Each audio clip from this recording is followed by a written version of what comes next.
Assalomu alaykum qadrdon muxlis. Omonmisiz? O'zbekiston Tailandni yer tishlatdi va chorak finalga yo'l oldi. Biz barchangizni tabriklaymiz. Golning ikkinchi qismi, ya'ni kim ikkinchi golni o'z hisobiga yozdirib qo'ygan Abbosjon Fayzullayevga esa omadlar tilaymiz. Azizlar, Abbos Fayzullayevning qisqacha tarixi bilan, ya'ni kim u qachondan boshlab O'zbekistonda asosiy tarkibdan maydonga tushib boshladi. Abbosning yarim yildagi erishgan yutuqlari bilan tanishib o'tamiz. 2023-yil 11-iyun milliy terma jamoa safida o'z debyutini o'tkazdi.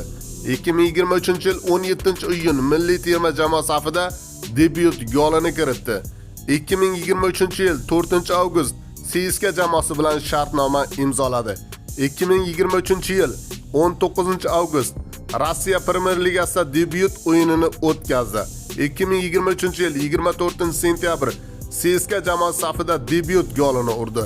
2023-yil 26-dekabr O'zbekistonda yil o'yinchisi deb e'tirof etildi.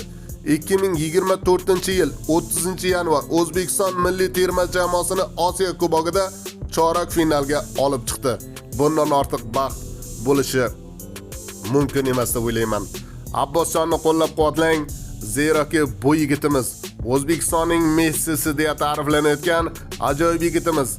Jurnalistlar tarafiga shunday atvet qildi. Men to'g'ri Messini hurmat qilaman, ammo men Messi emas, Abbosman, shuni esdan chiqarmang deya eslatib o'tdi. O'zbekning Abbosi bosasan. Qo'llab-quvvatlang O'zbekiston Abbosini.